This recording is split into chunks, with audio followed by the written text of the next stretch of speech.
معزز سامعین، پیش خدمت ہے حصہ دوم جموں میں پلیگ۔ مزار پر چڑھانے کے لیے کورے لٹھے کی ایک چادر طے کر کے صادقہ بیگم نے اپنے پاس رکھ لی۔ مولوی صاحب کے محلے سے نکل کر ہم نے مزار کے لیے سالم تانگا کرائے پر لیا۔ میری کوشش تو یہی تھی کہ میں پچھلی سیٹ پر عین صادقہ بیگم کے ساتھ بیٹھوں، لیکن بیلنس رکھنے کے لیے تانگے والے نے مجھے آگے بیٹھنے کا حکم دیا۔ پہلے تو میں بڑا زردہ ہوا، لیکن جب پکی سڑک آئی تو مزہ آنے لگا۔ دھوپ کی تمازت سے سڑک پر بچھی ہوئی کولتار پگھل پگھل کر رضائی کی طرح نرم ہو چکی تھی۔ اس پر سر پٹ بھاگتے ہوئے گھوڑے کی تھپ تھپاہٹ، ربڑ ٹائر پہیوں کی لرزاں لرزاں تھر تھراہٹ اور پچھلی سیٹ پر اڑتے ہوئے کالے ریشمی برقعے کی سرسراہٹ نے میرے کانوں میں ہارمونیم، طبلہ اور ستار بجانے لگی۔ میرا دل اندر ہی اندر گیت گانے لگا اور دیکھتے ہی دیکھتے میں تانگے سے چھلانگ لگا کر تخت سلمان پر جا بیٹھا، جسے جن اور پریاں ہر وقت اپنے کندھوں پر اٹھائے اڑتے رہتے ہیں۔ باہر سڑک پر چلتی پھرتی ساری مخلوق مجھے اداس، بے حد حقیر، بڑی مفلس اور لا انتہا محرومیوں کی ماری ہوئی نظر آنے لگی۔ اپنی خوش بختی پر اور خوش وقتی پر ترنگ میں سرشار ہو گیا۔ اپنی خوش بختی اور خوش وقتی کی ترنگ میں سرشار ہو کر میں نے بے اختیار جالی کا رومال ایک طرف سرکایا اور زردے کے بڑے بڑے نوالے مزے لے لے کر کھانے لگا۔ یہ دیکھ کر تانگے والا زور سے گھرایا اور چلا چلا کر صادقہ بیگم سے کہنے لگا، بی بی جی، یہ دیکھو تمہارا لونڈا نیاز جھوٹی کر رہا ہے، اب تمہاری منت خاک پوری ہوگی۔ صادقہ بیگم نے برقع اٹھا کر بے بسی سے میری طرف دیکھا۔ اس کی آنکھوں میں پھر شبنم کے موتی بن بھر کر ٹوٹنے لگے۔ میں گم کردہ راہ کتے کی طرح گردن ڈال کر خاموش چپ چاپ بیٹھ گیا۔ جب ہم روشن شاہ ولی پہنچے تو صادقہ بیگم مایوسی سے مزار کے باہر سیڑھیوں پر بیٹھ گئی۔ کاکا، یہ تو نے کیا کیا؟ وہ بولی۔ نیاز جھوٹی کر دی، اب ہم مزار شریف پر کیا چڑھائیں گے؟ اس کی آنکھوں سے موٹے موٹے آنسو گرنے لگے، جیسے شمع سے موم کے گرد گرم گرم قطرے تیز تیز قطار در قطار ٹپکتے ہیں۔ میں نے بھی اپنا سر اس کے گھٹنوں پر رکھ دیا اور زاروں زار رونے لگا۔ ہمیں روتا دیکھ کر مزار کا ایک ملنگ اٹھ کر آیا اور گرجدار آواز میں بولا، بالکوں کی خیر، پیر دستگیر سب مرادیں پوری کرے گا، بی بی لاؤ تمہارا نذرانہ حضور میں پیش کر دوں۔ موقع غنیمت جان کر میں نے فوراً زردے کی پلیٹ اس کے حوالے کر دی۔ صادقہ بیگم نے لٹھے کی چادر پیش کی۔ ملنگ نے چادر کھول کر اسے اپنے بازو سے ناپا اور مایوسانہ انداز میں سر کو ہلا کر بولا، بہت چھوٹی چادر ہے بی بی، دیکھتی نہیں ہو بڑی سرکار کا مزار کتنا بڑا ہے۔ صادقہ بیگم بے بسی سے سسکیاں بھر کر رونے لگی۔ ملنگ کو شاید ترس آ گیا۔ اس نے کہا، اچھا بی بی، 125 روپیہ ساتھ چڑھا دو، اللہ بادشاہ قبول کرے گا۔ صادقہ بیگم نے اپنی ریزگاری گنی، 2-2.5 آنے میں نے ڈالے اور بڑی مشکل سے 125 روپیہ پورا کر کے ملنگ کے حوالے کیا۔ واپسی میں ہمارے پاس تانگے کا کرایہ نہ تھا۔ میری جیب میں فقط 1.5 آنا باقی تھا۔ رگھو ناتھ بازار کی نکڑ پر پان والی دکان آئی تو میں بھاگ کر 2 پیسے کے 2 میٹھے پان پڑیاں میں بنوا لایا۔ سبز منڈی میں بیروں کے ٹوکرے ہی ٹوکرے پڑے تھے۔ میں نے 2 پیسے کے ڈھیر سارے بیر تلوا کر ٹوپی میں ڈلوا لیے۔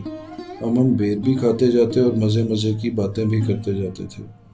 میں جان بوجھ کر لمبے لمبے راستے اختیار کرتا تھا تاکہ سفر طویل سے طویل ہوتا چلا جائے۔ ایک کوچے میں ملائی کی برف والا لکڑی کی صندوقچی بغل میں دبائے ہانک لگاتا پھر رہا تھا۔ میں نے لپک کر 2 پیسے کی برف پیپل کے پتے پر رکھوائی اور بھاگ کر صادقہ بیگم کو دے دی۔ اس نے برقعے کے اندر ہی اندر جلدی جلدی برف کھا لی، پتہ میں نے چاٹ لیا۔ جب ہم منڈی میں مہاراجہ کے پرانے محلات کے نزدیک آئے تو میری جیب خالی تھی، ورنہ صادقہ بیگم کے لیے ایک آدھ راج محل خریدنے کا خیال بھی ضرور آتا۔ مولوی صاحب کا محلہ سامنے آیا تو دل سے بے اختیار دعا نکلی کہ اللہ کرے ہمارے پہنچنے تک مولوی صاحب پلیگ سے مر گئے ہیں۔ میں صادقہ بیگم کے ساتھ اسی طرح گلی گلی کوچا کوچا پان چباتا، بیر کھاتا، برف اڑاتا، گھومتا پھرتا رہا۔ لیکن افسوس کہ مولوی صاحب زندہ تھے اور بدصورت چارپائی پر سر منہ لپیٹے اپنی گلٹی کا انتظار کر رہے تھے۔ اس رات مجھے پوری رات نیند نہ آئی۔ ذرا سی آنکھ لگتی تو رنگ برنگے خوابوں کے اڑن کھٹولے مجھے ایک جگہ سے اٹھا کر دوسری جگہ پٹک دیتے۔ خدا خدا کر کے صبح ہوئی تو میں نے جلدی جلدی اپنا بستہ سنبھالا اور بھاگتا دوڑتا سیدھا مولوی صاحب کے ہاں پہنچا۔ وہ خود تو موجود نہ تھے، لیکن ان کی چارپائی پر صادقہ بیگم ململ کا دوپٹہ اوڑھے گہری نیند سو رہی تھی۔ میں باورچی خانے میں گیا تو مولوی صاحب وہاں بھی نہ تھے۔ دوسرا کمرہ دیکھا، وہ بھی خالی تھا۔ میرے دل میں امید کا ایک چھوٹا سا سانپ لہرایا کہ شاید مولوی صاحب مر گئے ہوں گے اور راتوں رات انہیں دفن بھی کر دیا گیا ہوگا۔ لیکن پھر اچانک پچھلی کوٹھڑی سے ان کی آواز آئی، جیسے قبر کے اندر کوئی بول رہا ہو، بیٹا بات سننا۔ میں بے صبری سے کوٹھڑی کی طرف لپکا اور بڑے اشتیاق سے پوچھا، مولوی صاحب گلٹی نکل آئی؟ بک بک نہ کر۔ مولوی صاحب نے مجھے جھڑکا۔ وہ اس تنگ و تاریک کوٹھڑی میں سب سے الگ تھلگ زمین پر اپنا بستر بچھائے بیٹھے تھے اور چائے میں باقر خانی بھگو بھگو کر ناشتہ کر رہے تھے۔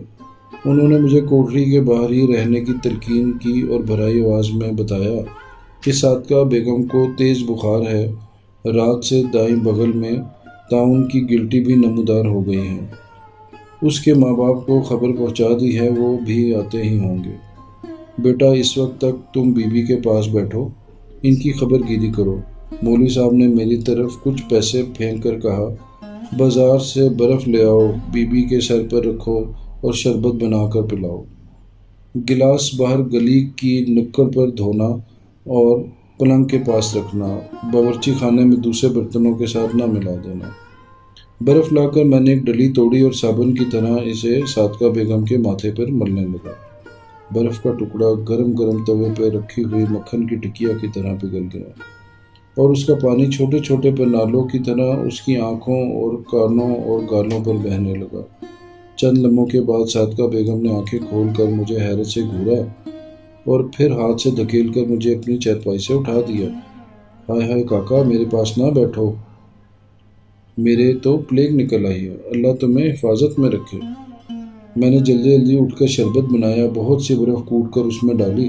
صادقہ بیگم گٹ گٹ سے سارا گلاس ایک ہی سانس میں پی گئی۔ میں دوسرا گلاس بنانے لگا تو اس نے روک دیا۔ بس بس کاکا، ابھی نہیں، اللہ تمہیں خوش رکھے۔ وہ بڑی دیر تک بستر پر لیٹی چھت کی طرف ٹکٹکی باندھے دیکھتی رہی، پھر بولی، میرا منہ بہت کڑوا ہو رہا ہے، کاکا مجھے میٹھا پان لا دو۔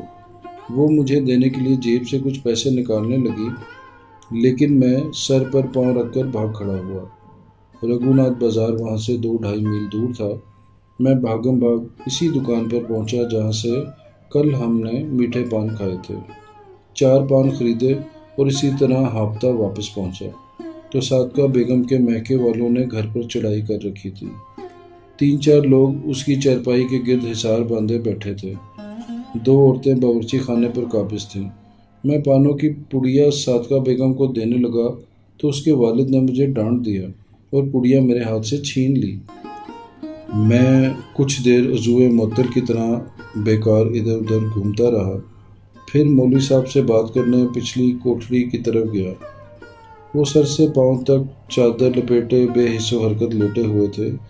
میری بات سن کر انہوں نے ایک ہاتھ چادر سے نکال کر سرخ جھنڈی کی طرح ہلایا اور مجھے باہر سے دور دفع ہو جانے کو کہا۔ کافی دیر جب کسی نے بھی میرا کوئی نوٹس نہ لیا تو میں مجبور ہو کر گھر آ گیا۔ رات کو میں نے اماں جی کو بتایا کہ ہمارے دینیات کے ماسٹر صاحب کی بیوی کو پلیگ ہو گئی ہے، مولوی صاحب کو بھی گلٹی نکلنے ہی والی ہے۔ میں نے ان کے لیے منت مانگی ہے، اس لیے مجھے روشن شاہ ولی کی نیاز پکا دیں۔ یا اللہ سب کی خیر، اماں جی نے کہا، میں صبح سویرے نیاز پکا دوں گی۔ اسکول جاتے ہوئے مزار شریف پر چڑھاتے جانا، دعا بھی مانگنا، لیکن بیٹا خبردار ان کے گھر بالکل نہ جانا، یہ چھوت چھات کی بیماری ہے، اللہ سب پر اپنا کرم کرے۔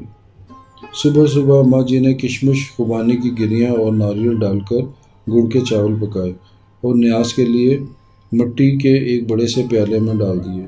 پھر انہوں نے سفید 26 کے ململ کا ایک نیا دوپٹہ نکالا اور مزار پر چڑھانے کے لیے اسے طے کر کے پیالے پر ڈال دیا۔ میں ایک ہاتھ میں اسکول کا بستہ اور دوسرے ہاتھ میں نیاز کا پیالہ لے کر خوشی خوشی گھر سے نکلا، لیکن روشن شاہ ولی تک پہنچتے پہنچتے میری ساری خوشی کافور ہو گئی۔ مجھے رہ کر مزار کے ملنگ کا خیال آنے لگا، جس نے لٹھے کی چھوٹی چادر کو بڑے مزار پر چڑھانے کے لیے صادقہ بیگم سے 1.25 روپیہ جرمانہ بھی وصول کیا تھا۔ ململ کا دوپٹہ تو چادر سے بھی چھوٹا تھا۔ اول تو میرے پاس پیسے ہی نہ تھے، لیکن اگر ہوتے بھی تو انہیں خواہ خواہ اس موٹے سے ملنگ پر ضائع کرنا میرا دل قبول نہ کرتا تھا۔ جو ہی روشن شاہ ولی کے مزار پر مجھے ملنگ کا یہ بدصورت سا گدھ منڈلاتا نظر آیا، میرے دل سے آنن فانن ایک بڑا سا بوجھ اتر گیا۔ میں نے مزار کو دور ہی سے سلام کیا اور سڑک کے کنارے بیٹھ کر آدھے چاول خود کھا لیے اور باقی ایک کبڑی سی بڑھیا کو دے دیے، جو قریب ہی بیٹھی گوبر کے اپلے تھاپ رہی تھی۔ 26 کی ململ کا سفید دوپٹہ میں نے طے کر کے کتابوں کے درمیان اپنے بستے میں رکھ لیا۔ چلتے چلتے میں نے دل ہی دل میں کئی خیالی پلاؤ پکائے۔ ایک ارادہ تو یہ ہوا کہ میں سیدھا عطا اللہ رنگریز کی دکان پر جاؤں اور یہ دوپٹہ اسے رنگنے کے لیے دے دوں۔ گلابی، عنابی، فیروزی، کاسنی، انگوری، بسنتی، ایک ایک کر کے بہت سے رنگ میرے پردہ خیال پر لہرائے۔ کوئی رنگ ایسا نہ تھا جو صادقہ بیگم پر پھول کی طرح کھلتا نہ ہو۔ میں نے بار بار اپنے ذہن پر بڑا زور دے کر سوچا کہ خود کون سا رنگ پسند ہے، لیکن کچھ سمجھ میں نہ آیا۔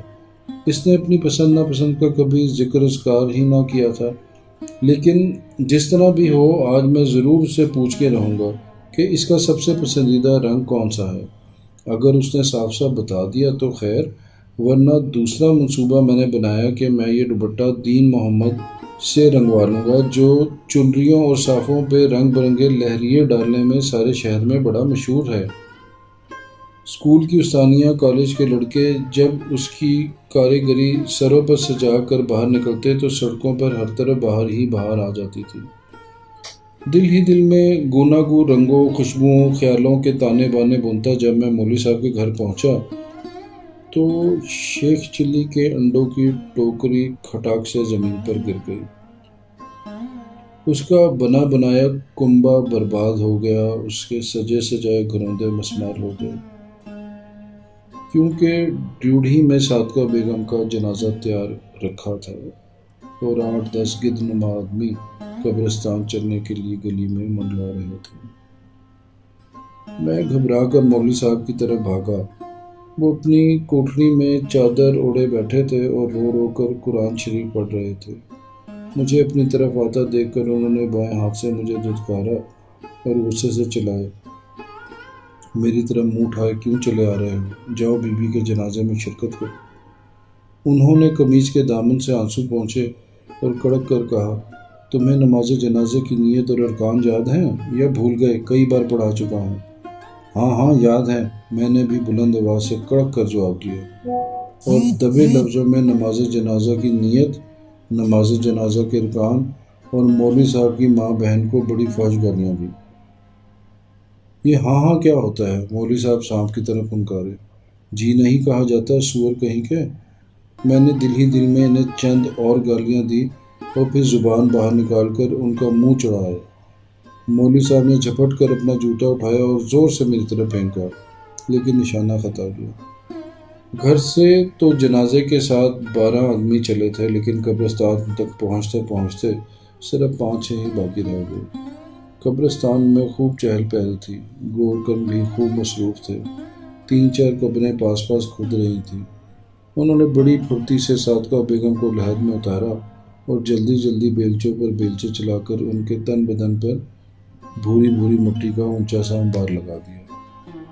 ایک شخص نے پانی کا آدھا پیپا انڈیل کر قبر پر چھڑکاؤ کیا اور فاتحہ پڑھ کر سب لوگ لوٹ گئے۔